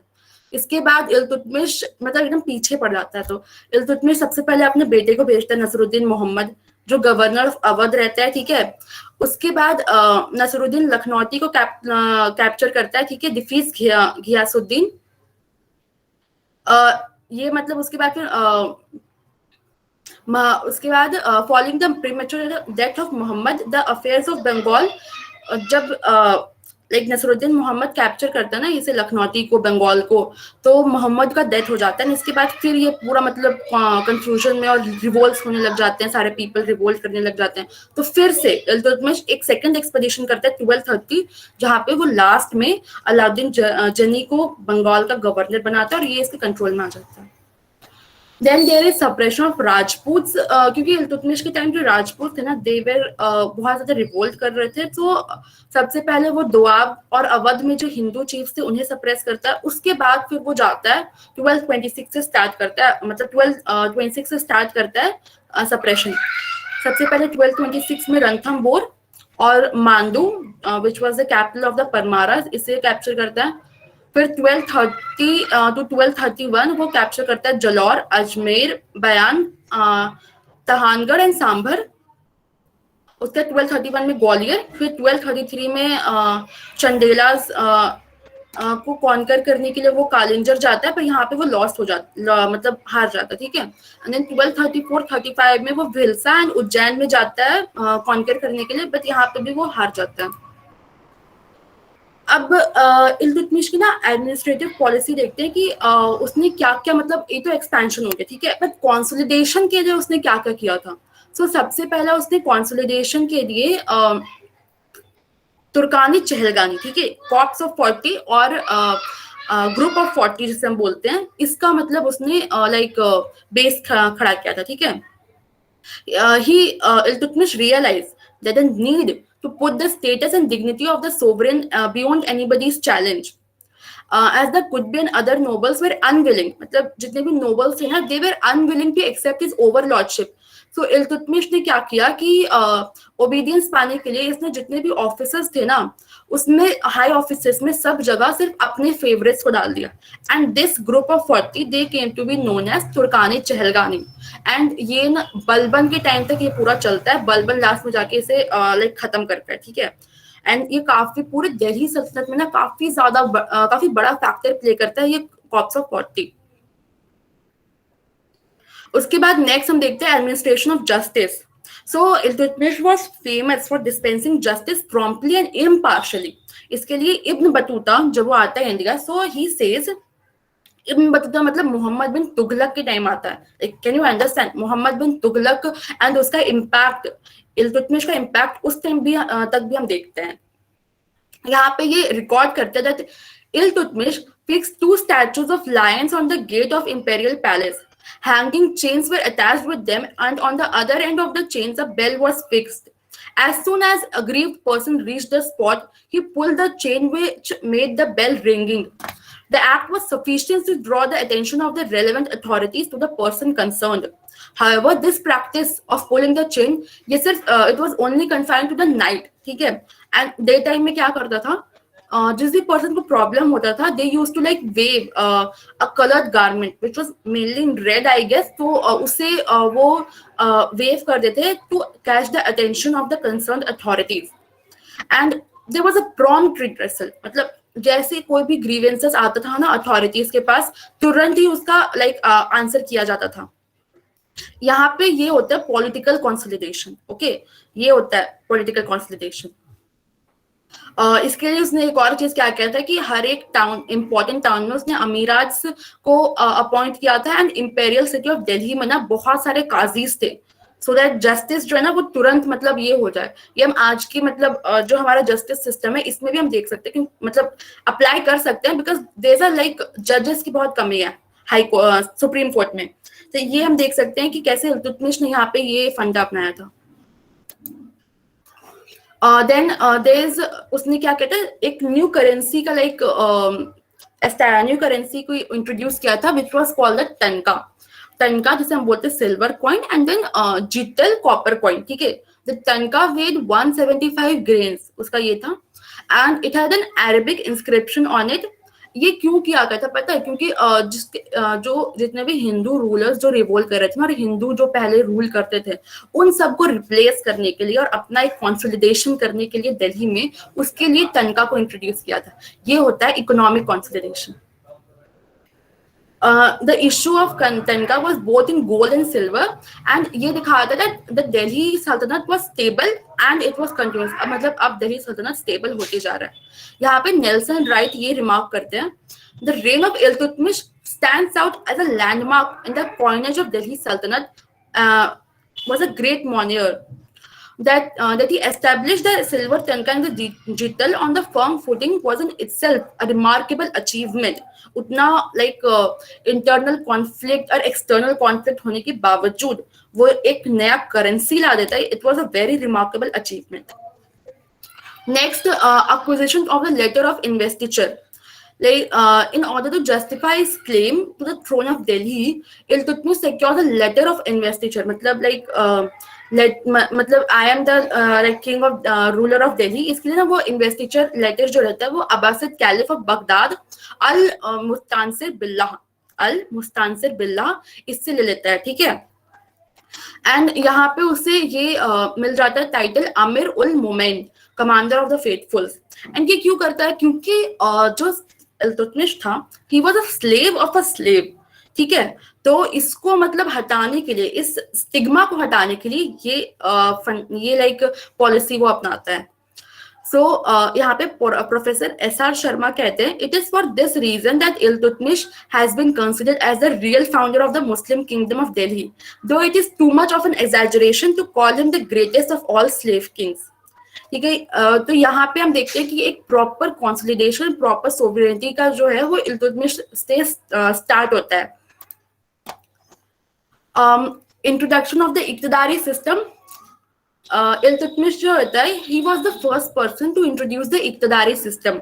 एंड ये क्यों करता है? Because he wanted to consolidate his empire. ये भी इकोनॉमिक कंसोलिडेशन के अंदर आता है. ठीक है, सो टू कंसोलिडेट हिज एम्पायर और जो फ्यूडल नेचर होता है ना इंडियन सोसाइटी का, उसको ब्रेक करने के लिए ये क्या करता है कि जो सेवरल रीजन्स रहते हैं उसके जो कॉन्कर करता है उसे अपने टर्किक सबऑर्डिनेट्स में डिवाइड कर देता है in the form of iqtas. So the larger iqtas which were mainly the provinces of the empire, they were given to high ranking men जो कि होते थे administrator of the regions या maintain local law and order and supply military contingents in times of need. और फिर जो smaller इक्ताज होते थे ना, the holders of the smaller iqtas, they were expected to collect revenues from the region and in exchange for providing military service to the emperor. मतलब military service भी आ जाती थी उसके पास एंड रेवेन्यूज फ्रॉम रीजन से भी कलेक्ट हो जाते थे. सो इसने मतलब एक सेंटर में सारा पावर कैसे ला देते हैं ना हम, ये यहाँ पे हम सीख सकते हैं. and to ensure that this इक्ता system remain bureaucratic और फ्यूडल ना हो जाए, इसके लिए ना उसने इक्ता होल्डर्स को मतलब लीगल इम्यूनिटी कभी नहीं दिया, refuse to grant them legal immunity and discourage localism and administration, मतलब ज्यादा लोकलिज्म जैसे रहते हैं कि करप्शन आ जाता है वो सब, उसे हटाने के लिए मतलब he discouraged that localism and administration. And इसका जो लाइक इस पे जो नजर रखते थे they were free amirs and bandagan Shamsi military slaves, जैसे हम तुर्गानी चहलगानी भी कह सकते हैं, like they were the one जो इस चीज पे लाइक इसको नोट करते थे कि ये सब ना हो। सो द अदर पॉलिसीज जो थी उसमें सबसे पहले तो he change capital from Lahore to Delhi and for the first time Delhi जो है वो कैपिटल बनता है हिंदुस्तान का इल्तुतमिश के टाइम। उसके बाद फिर फखरुद्दीन इस्मानी जो कि एक्सपीरियंस वजीर रहता बगदाद का, with the help of this person he organise administrative setup, मतलब इतना जो उसने एडमिनिस्ट्रेशन के लिए बनाया ना वो सारा सेंटर में ताकि सारा एडमिनिस्ट्रेशन रहे, उसको ये इसकी हेल्प से करता है। Then there is cultural consolidation. तो इस इल्तुतमिश के टाइम हम देखते हैं दैट सिटी ऑफ दिल्ली ये जो है ये एक सेंटर ऑफ इस्लामिक पावर के थ्रू आता, मतलब इल्तुतमिश से पहले जितना भी सब था तब हिंदू में थे, ठीक है, बट यहाँ पे ना ताकि इस्लाम के थ्रू मतलब कल्चर से भी हम कैसे कंसोलिडेट करते हैं वो इल्तुतमिश से हम सीख सकते हैं यहाँ पे। सो सेवरल स्कॉलर्स को वो पेट्रोनाइज करता था जैसे कि Minhajul Siraj and then Qutbuddin Bakhtiyar Kaki. And then Iltutmish में ना बहुत मतलब जो स्कॉलर और सेंट्स जो थे उनका काफी ऊंचा सीट रहता था, मतलब he had raised the seats for them and काफी इंपॉर्टेंस थी उनकी इस टाइम में, इल्तुतमिश के टाइम में। एंड इसका हमें एग्जांपल कहाँ से मिलता है, फवाद में देयर इज अ मतलब वहां पे एक डिस्क्रिप्शन है of a quarrel between Sheikh Nizamuddin Awwal Muwaid and Syed Nuruddin Mubarak Ghaznavi over choice of seats in Iltutmish presence. ठीक है, मतलब इम्पोर्टेंस काफी ज्यादा थी लाइक स्कॉलर्स एंड सेंट्स की इस टाइम पे। सो यहाँ पे ये मैप है, you can take the screenshot of it. तो इल्तुतमिश के अंदर कितना ज्यादा कैप्चर हो चुका है अब यहाँ पे हमें ये दिखता है। एंड ये दोनों जो है ना ये उसके जो न्यू करेंसी जो उसने इंट्रोड्यूस की थी, these are the points of that. अब expansion consolidation under Razia Sultan. So जब मतलब इल्तुतमिश जो था सो ही उसके पास ना लाइक सक्सेसेस बहुत कम थे and in that only Razia was the person जो कि उसे थोड़ी एबल लगी जब हु कैन रूल, मतलब जो रूल कर सकती है। बट जब इल्तुतमिश की डेथ हो जाती है और इल्तुतमिश रजिया को अपना एयर अपैरेंट लिख के जाता है, बट देन ऑल्सो जो टर्किश नोबल्स होते हैं ना they were oppose to that, और उसके जगह वो रुकनुद्दीन जो कि अच्छा रूलर नहीं होता है, ठीक है, तो उसे मतलब वहां पे इम्पोज कर देते हैं। क्यों करते हैं? Because they only wanted a ruler जिसे वो कंट्रोल कर सके। जो नोबल्स है ना इस टाइम पे उनका पावर बहुत बढ़ते जा रहा है, तो उसके लिए वो बस चाहते थे कि कोई ऐसा जनो जो मतलब यहाँ पे जिसे मैं कंट्रोल कर सकूं, नोबल्स जिसे कंट्रोल कर सके। तो यहाँ पे उसे वो यहाँ पे लाइक रूलर बना देते रुकनुद्दीन को। बट जो कॉप्स ऑफ 40 रहता है दे फेल्ट दैट द सल्तनत वाज इन डिक्लाइन एंड इसके ना दे रोज इन रिबेलियन। तो इसके रिबेलियन का लाइक जवाब देते हुए जो उस टाइम जो नोबल्स में थे जिसमें सबसे इंपॉर्टेंट थे Shah Turkan, he tries to मतलब he attempts to kill Razia and this angers the citizens of Delhi. यहाँ से हमें पता चलता है दैट रजिया जिसे हम बोलते हैं mainly the queen of the people, मतलब she was the queen of the people and भले ही नोबल्स उसके खिलाफ थे but the people always supported her. तो यहाँ पे उसके रजिया के लिए वो शाह तुर्कान के खिलाफ खड़े हो जाते हैं, नोबल्स के खिलाफ खड़े हो जाते हैं and they attack the palace and then Shah Turkan को प्रिजन में थ्रो करके रजिया को वहां पे थ्रोन पे बिठा देते हैं। So she was a queen made by the people. And problems क्या थे रजिया के सामने? वही नोबल्स के साथ प्रॉब्लम थी उसकी, ठीक है। एंड देन ऑर्थोडॉक्स मुस्लिम्स जो थे they were not ready to accept a women as a sultan, so the patriarchy was there at that time also. And Iltutmish के जो बाकी सन्स थे ना दे वर अलाइव, तो उसके भी जो सपोर्टर्स थे और जो नोबल्स थे ना, वो मतलब हमेशा रजिया के लिए एक प्रॉब्लम बन के रह गए थे। एंड राजपूत तो हमेशा से ही दिल्ली सल्तनत के लिए थोड़े बहुत प्रॉब्लमेटिक थे। सो कंसोलिडेशन कैसे किया रजिया ने अपना? सबसे पहला उसने जो रिबेल्स थे ना उसके साथ मिलिट्री एनकाउंटर कभी नहीं किया। She avoided that because she knew that वो कोई आर्मी खड़ा नहीं कर सकती है। दैट इज वाई उसने डिप्लोमेसी का यूज किया, ठीक है।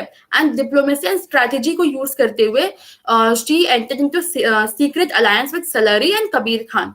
इसके बाद फिर उसने यहाँ पे कैसे पूरा कैप्चर किया ना, जो मतलब रिबेल चीफ्स थे उन्हें कैसे दिल्ली से बाहर भगा दिया, और ये सब मतलब उसने कैसे किया यहाँ पे आप देख सकते हो। उसके बाद जो इम्पोर्टेंट ऑफिसेस थे जो स्टेट के, उसे अपने सपोर्टर्स में डिवाइड कर दिया, ठीक है। वजीर की जो पोजीशन है वो मुहजाबुद्दीन, एंड देन पार्टिजन की पोजीशन कबीर खान, और उसे गवर्नरशिप ऑफ लाहौर दे दिया गया। और तुगरिल खान जो था गवर्नर ऑफ लखनौती बंगाल, उसे रिवॉर्ड किया क्योंकि वो रिबेल्स के साथ ज्वाइन नहीं हुआ था इसीलिए, ठीक है। तो यहाँ पे डिप्लोमेसी का मेनली उसने डिप्लोमेसी को यूज किया सब जगह पे। And Razia adopted the policy of appointing non Turkish nobles, मतलब टर्किश नोबल्स उसके खिलाफ थे, ठीक है। And to break the monopoly of Turkish nobles into high offices, she appoints non Turkish nobles to higher posts. Indian Muslims were appointed as qazis. And यहाँ पे एक हम एबिसिनियन जमालुद्दीन याकुत को देखते हैं। ही वाज एलिवेटेड, जो कि हॉर्समैन रहता है, ठीक है। So he was elevated to the position of Amir Akhur, master of horses. And Jamaluddin Yaqut, he was an African. तो यहाँ पे आप देख सकते हो कि इतने लाइक दिल्ली सल्तनत के टाइम हमें एक अफ्रीकन का इंडिया में एग्जाम्पल मिलता है। यहाँ पे मिनहाजुस सिराज लाइक रजिया सुल्तान को प्रेस करते हुए बोलते हैं, from Debal to Lakhnauti all the maliks and amirs manifested their obedience and submitted. उसके बाद फिर कैंपेन अगेंस्ट द राजपूत्स में वो जाती है, वहां पे रथम्बोर को वो कैप्चर करते हैं, ठीक है। And she was a marvellous queen. She gave a पर्दा, जो कि काफी इंपॉर्टेंट था उस टाइम मुस्लिम विमेंस के लिए। Held open court and listen to grievances of a subject. तो ये एक तरह से सोशल कंसोलिडेशन में आ सकता है, ठीक है।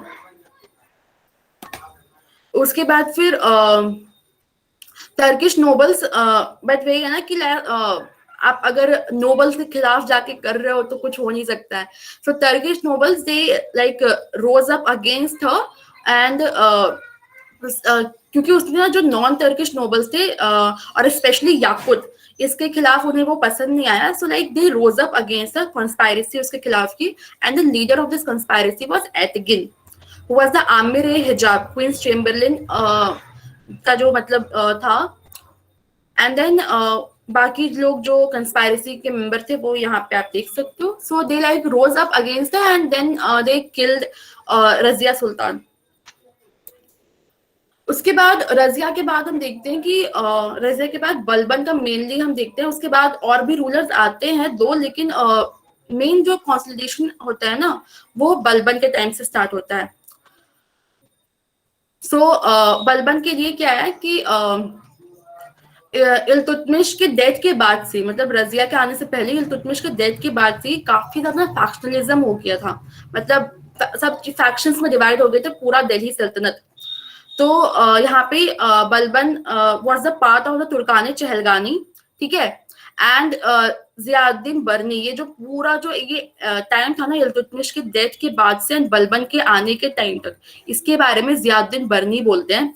During the reign of Shamsuddin that is Iltutmish, owing to the presence of peerless maliks, wazirs, educated, wise and capable, the court of the sultan had become stable. But after the death of the sultan, his 40 Turkish slaves got the upper hand.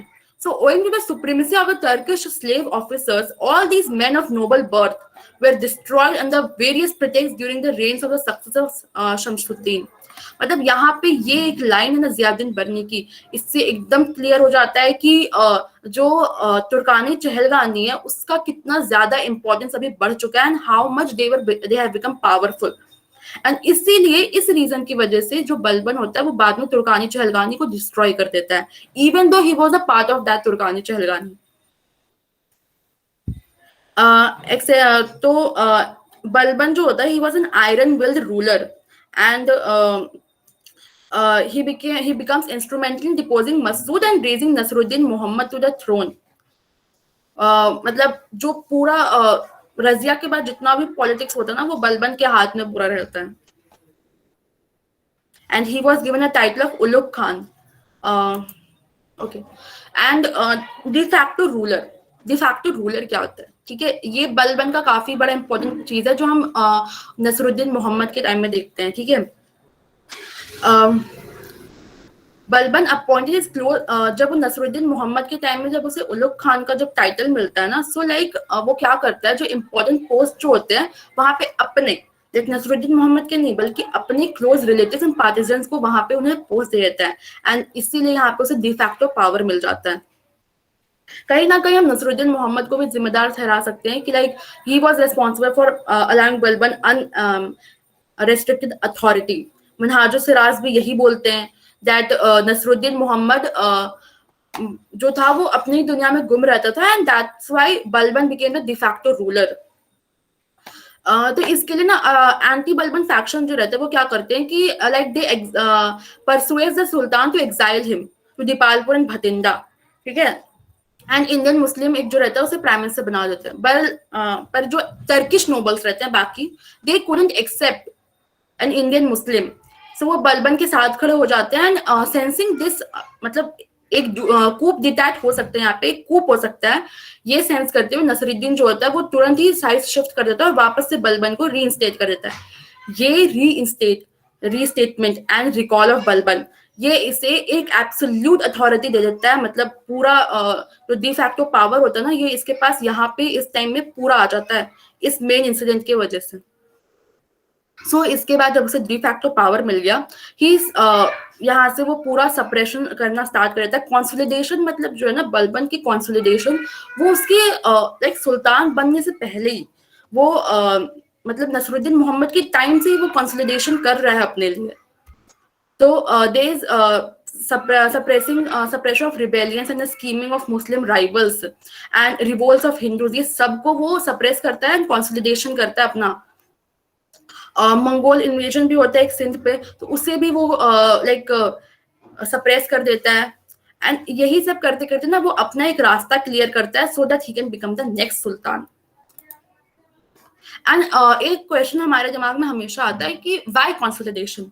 मतलब बलबन जब इतना intelligent ruler था, जब इतना able ruler था, then why didn't he go for expansion. सिर्फ consolidation क्यों किया? मतलब एक्सपेंशन किया एक जगह किया सिर्फ, बट मेनली कंसोलिडेशन सभी जगह पे थे, पर क्यों? सो यहाँ पे हम देखते हैं कि बहुत सारे प्रॉब्लम्स, मतलब जितना पहले के रूलर्स के साथ था ना, उससे दुगने प्रॉब्लम्स बलबन के साथ थे. So after the death of Iltutmish, the state affairs had fallen into confusion and incompetency of the successors की वजह से जो पूरा state affairs है ना, they were broken down, and a large part of the state revenue was spent in maintaining huge army.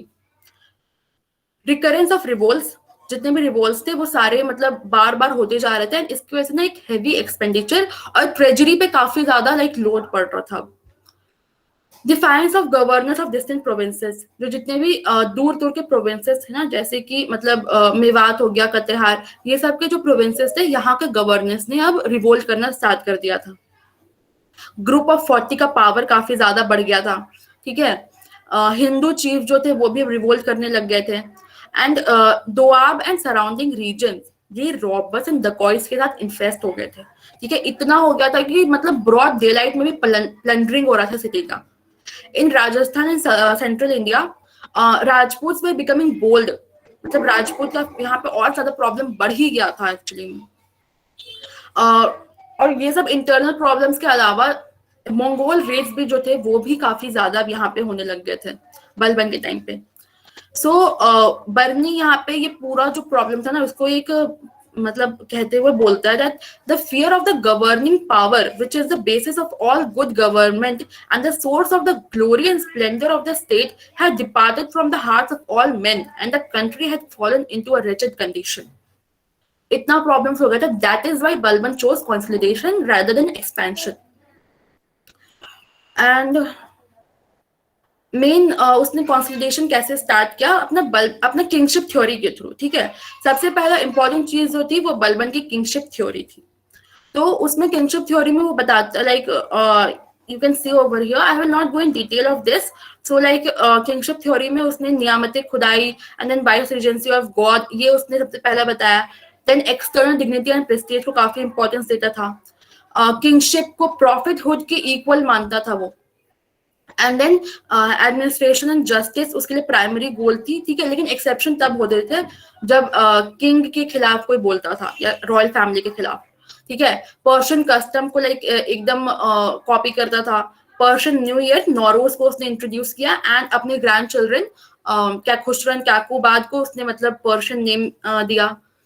फिर genealogy जो है उसकी एक ऑब्सेशन बन गई, ठीक है।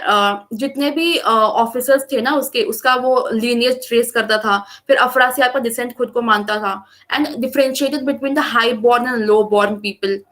एंड कोर्ट में एक फुल रिगालिया के साथ आता था and maintain his distance from general public. उसके बाद sijda and paibos, he introduce both this things in his court. उसके बाद मेन जो कंसोलिडेशन मेजर्स उसके थे वो था ब्लड एंड आयरन पॉलिसी, ठीक है। एंड कंसोलिडेशन का उसका दो ऑब्जेक्टिव था, to raise the prestige of the crown, ठीक है। And then consolidation of Turkish power, मतलब जितने भी रिबेलियंस है ना उसको पुट डाउन करना। सो इसका वो स्टार्ट करता है ब्लड एंड आयरन पॉलिसी के थ्रू। ये this policy implied being ruthless to the enemies, use of sword, harshness and strictness and shedding blood. It allowed use of all sorts of methods of terrorism against the enemies and inflicting violence upon them. Even before becoming the Sultan of Delhi, Balban had tried these measures. और ये हमें कैसे दिखता है कि he betrayed Russia, dethronement of Bahram Shah, and यही मतलब अपनी सुल्तान बनने से पहले वो जितना भी कंस्पायरेसीज करता था ना, इसमें भी उसका यही पॉलिसी था, blood and iron policy. This was the major consolidation major by Balban. उसके बाद जो ग्रुप ऑफ 40 था उसको मतलब लाइक ही पूरी तरह से वो लिक्विडेट कर दिया था। एंड अब इतना डेस्पोटिज्म वो कर रहा है तो कुछ तो चाहिए भाई, लाइक जो पब्लिक है उसका कॉन्फिडेंस जीतने के लिए। सो जस्टिस का उसने सपोर्ट लिया and he administered justice impartially, ठीक है। बट देन ऑल्सो ये ब्लड एंड आयरन पॉलिसी इतनी ज्यादा लाइक डिस्पोटिक थी कि यहाँ पे हमें एक एग्जाम्पल देते हैं professor SR Sharma, that professor से पहले ये Barani. So like Barani informs us that जो भी चुलकानी चहलकानी थी ना उसे इसने पॉइजन कर दिया था। He killed them by poisoning them, blood and iron policy में। And then professor SR Sharma states that when Amir Khan, one of his generals who was defeated by a rebel, came back with this news, the infuriated sultan in his paroxysm of rage ordered the defeated generals to be hanged over the gates of Ayodhya. Doctor VS Smith blood and iron policy का example देते हुए कहते हैं, by royal command many of the rebels were cast under the feet of elephants, skinned from head to feet. Some of them were hung over every gate of Delhi. One never heard such a tale of terror. यहाँ पे हम देखते हैं कि बलबन का जो despotism था ना, इट वाज बाय फार, मतलब कभी ऐसा डिस्पोटिज्म कभी नहीं होगा। आर्मी के भी उसने काफी ज्यादा मेजर्स अपनाए थे, ठीक है। Increase the number of officers and soldiers in his army and उन्हें गुड सैलरीज देता था और उनकी मतलब पर्सनल इंटरेस्ट का ना काफी ध्यान रखता था। During winter he used to go up to Rewari every day and वहां पे 1000 हॉर्समैन को ना ट्रेनिंग देता था वहां पे। भले ही एक्सपेंशन नहीं करता था बट अपने आर्मी को हमेशा ही लाइक हैप्पी तो रखता ही था, but then also he kept them active also. तो इसके लिए उसने क्या किया था, इमादुल मुल्क इस नाम का एक दीवाने अर्ज उसने लाइक रिक्रूट किया था, सो दैट ये सैलरी और जो इक्विपमेंट ऑफ हिज ट्रूप्स है ना इसको मतलब वो कर सके और कभी भी आर्मी को फंड्स का शॉर्टेज नहीं होता था।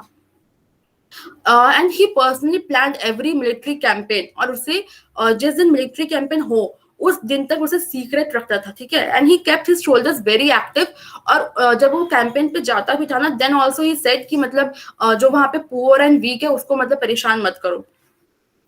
और आर्मी को कभी भी उसने सेंट्रलाइज नहीं किया, मतलब the nobles and governors were free to organize their own armies. फिर उसने स्पाई सिस्टम भी रखा, स्पाइस लाइक बरीज जो बोलते हैं उसे, मतलब ताकि वो दिल्ली का सिक्योरिटी को मतलब कर सके, निगरानी रख सके उस पर। And then there was suppression of revolt, जिसका सबसे पहले वो दोआब एंड औध में मतलब स्टार्ट करता है।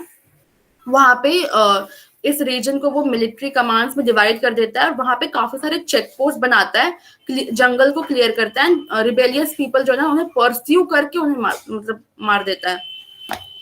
कटेहार में he adopt semi barbaric measures to strike terror in people, ताकि वहां पे फिर कभी रिबेलियन ना हो, इसके लिए वो सेमी बारबेरिक मेजर्स अपनाता है। ब्लड एंड आयरन पॉलिसी उसके हर एक लाइक कंसोलिडेशन पॉलिसी में हमें दिखता है। एंड एक और चीज थी कि फॉरेस्ट जो है ना, मतलब वो फोर्ट्स बहुत बनाता था, like construction of forts in his consolidation policy में आता था। एंड जितने भी रॉबर्स एंड फ्री बूटर्स थे दिल्ली के आसपास, जो कि काफी ज्यादा उस टाइम प्रॉब्लम हो गया था, उन्हें वो कॉन्स्टेंटली अटैक करता था एंड ब्रूटली किल करता था।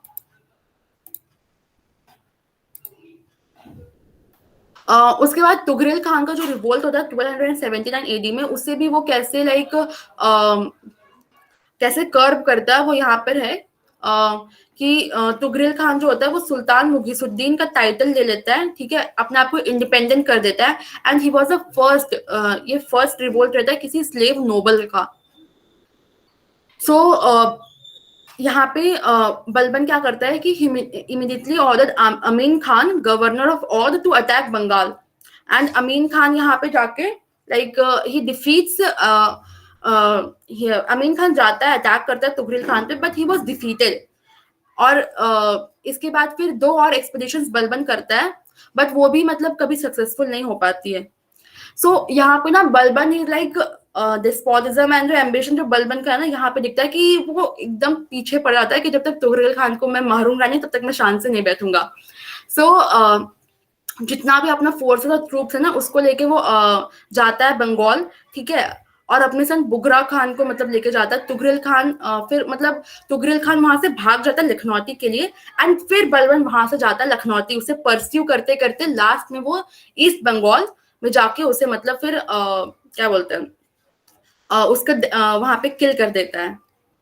सो बर्नी यहाँ पे लिखता है कि बलबन की लाइक ये जो डिस्पोटिज्म है इसको नोट करते हुए लिखता है, on either side of the principal bazaar in the street more than 2 miles in length a row of stakes was set up and the adherents of Tugrils were impaled upon them.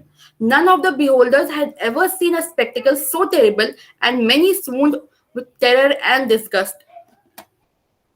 Next वो क्या करता है, cancellation of grants. तो जब जितने भी मतलब इल्तुतमिश के टाइम में ग्रांट्स मिले थे ना, मतलब ताकि मतलब मिलिट्री सर्विस में जो ग्रांट्स मिले थे सभी लोगों को, मिलिट्री पीपल को, तो लाइक उससे वो वापस ले लेता है। एंड क्यों लेता है? बिकॉज करप्शन काफी ज्यादा बढ़ जाता है। ये कैसे पता चलता है उसे? तो Balban instructed to have an inquiry about the lands in jagirs. जब भी वो मिलिट्री एक्सपेडिशन पे जाता था ना, वो लाइक सरप्राइज मिलिट्री एक्सपेडिशन जो होते थे, सो वहां पे he instructed to have an inquiry about the lands in jagirs which were given to different people by previous sultans and previous sultans. तो यहाँ पे उसे पता चलता था कि कोई काम तो हो नहीं रहा है, यहाँ पे सिर्फ लाइक जो करप्शन है वो बढ़ते जा रहा है। सो इसीलिए क्या करता था, जो जितना भी जागीर था ना, जितना भी जागीर दिया गया था in exchange for military service to all the like feudal lords, उससे वो कॉन्फिस्केट कर देता है यहाँ पे। Archana? Yes, sir. Archana, why not we continue tomorrow at 2:30? I think it's 90 minutes and are you ready? That's why I told sir कि मतलब बहुत लंबा है सर, like अभी तो बलबन है and Alauddin Khilji is also left. So that's why because what I'm doing right now, the two-way, because I think right now you are in Balban, so after that at least it will take it will take 50 minutes, I think so. Yes, sir. Yeah, so why not we continue tomorrow at 2:30? Tomorrow we have class at 2:30, and in between I'll send your this recording to everyone so they can understand. And when we ask questions about the consolidation and uh, uh, like expansion policy, they would give us answer. I think so. Hmm? Yes, sir. I don't have any Ashna? problem in like continuing tomorrow. Yeah, yeah, because 90 minutes too much, and I'm Yes. 42, 43 students are here. So I'll give you one summon, so-called notice to everyone why not they are in the class, and after that we'll continue. And in between, what we'll do, I will do that I'll circulate your this audio to everyone, so they can understand properly till Balban. Are you getting my point? Yes, sir. Yes, sir. Definitely, sir. Okay. So, Saurabh, what's your thinking?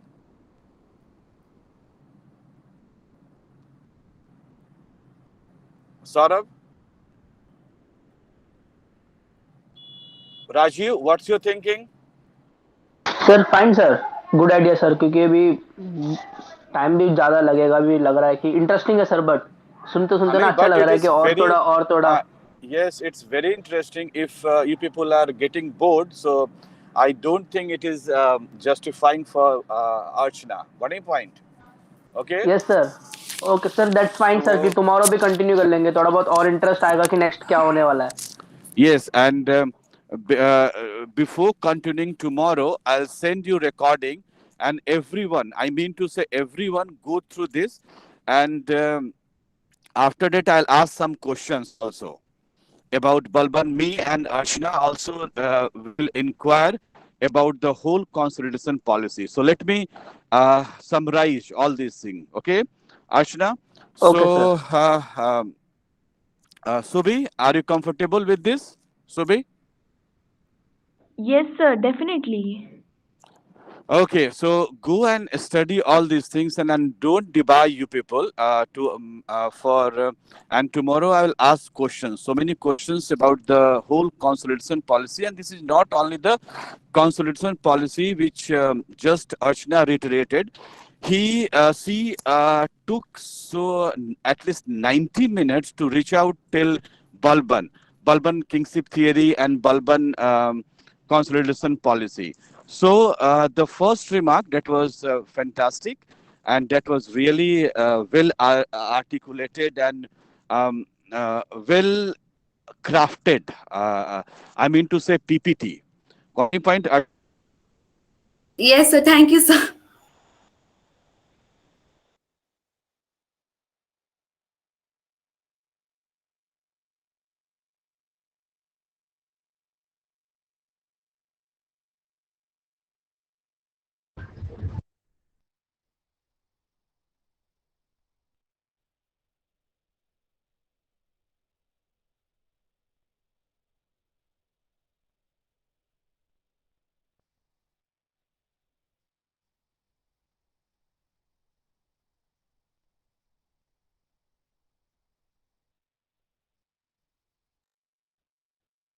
So well done. The common region. Archana, are you getting a point? Sir, I have some network issues, so I was not able to hear. Sir आपकी Okay. Voice ही नहीं आ रही थी. Sir आपकी आवाज नहीं आ रही. अच्छा, okay, मेरी आवाज नहीं आ रही थी. कब से नहीं आ रही है? सर बस जब आपने वो बोला कि 2 पीपीटी minutes. अच्छी उसके बाद से. Sir remarks. हाँ. Okay, so now I'm going to give you remarks. So firstly, PPT was awesome and well articulated and well crafted also. Okay, but I want to give you some suggestions, Archana. Only one suggestion, not some suggestion, only one suggestion. When we are talking about the region behind the defeat of Rajputs and the winning of Turks, we have to give solid causes. Archana, are you getting a point? Yes, sir, the success of the Turks. So solid point, because that they are the Hindus, Muslims, they are etc. Are the very orthodox kind of region. So first of all, only this much I want to say to you, curtail down and input some good reason and according to historians. Otherwise, your presentation was fantastic, flawless, and but it is a presentation. But when we convert into the notes or answer, so you have to curtail down so many things. I think so, Archana. Yes sir, I will only explain all the mind map that I have prepared ना, तो बस उसी को explain Yes, करके मतलब मैं yes, करूँ. yes. I do agree. So at in the last, you also tell that which part they are going to include while they are writing a paper in examination. Got any point? Only this much. So your presentation is fulfilling everybody's desire to understand this question. Clear hai? Yes sir, I will do that. Yes, yes. Only this much. At the last, you'll give us a sense that how the students write the question. And though I'm here and already reiterate all those things, but though you are going brilliantly, so you can summarize about all these things. Okay, Archana? Yes sir. And I know you put lots of effort on this, so thank you very much. And 2 or 3 comments, Sachin. Yes sir. Sir Archana का presentation बहुत अच्छा था, उसने हर topic को बहुत अच्छे से clear कराया। तो सर हर टॉपिक बहुत अच्छे से समझ आया हमें, जैसे हमें कंसोलिडेशन और एक्सपेंशन के बारे में पता चला, जैसे ज़्यादा डीपली था ये। तो सर प्रेजेंटेशन बहुत अच्छा था, बाकी उसका एफर्ट भी बहुत अच्छे थे। वो प्रेजेंटेशन और एफर्ट तो उसका है, आप लोगों को समझना है। Got any point? Yes sir. तो समझ में आ रहा है पूरा? Yes sir. Very good. Sube, what about you? Sir बहुत अच्छा प्रेजेंटेशन था। नहीं, वो तो है, आपको समझ आया कि नहीं? Yes sir, I The definitely get question it. is here that you... Yes. Okay. So good to see you all people at 2:30 tomorrow. Okay. So thank you, Archana, and well crafted, well done, and marvelous presentation. And PPT was very like authentic and beautiful. Thank you sir, thank you so much sir. Thank you Okay. everyone. And so we'll meet tomorrow at 2:30 and try to summarize in 1 hour. Okay, in 2:30 to 3:30 tomorrow. Archana. Okay sir, yes sir. Okay, all the best. Have a nice day. Take Thank you. care. Thank you. Thank you, Archana. Well done. Thank you, sir. Thank you, sir. Thank you, sir।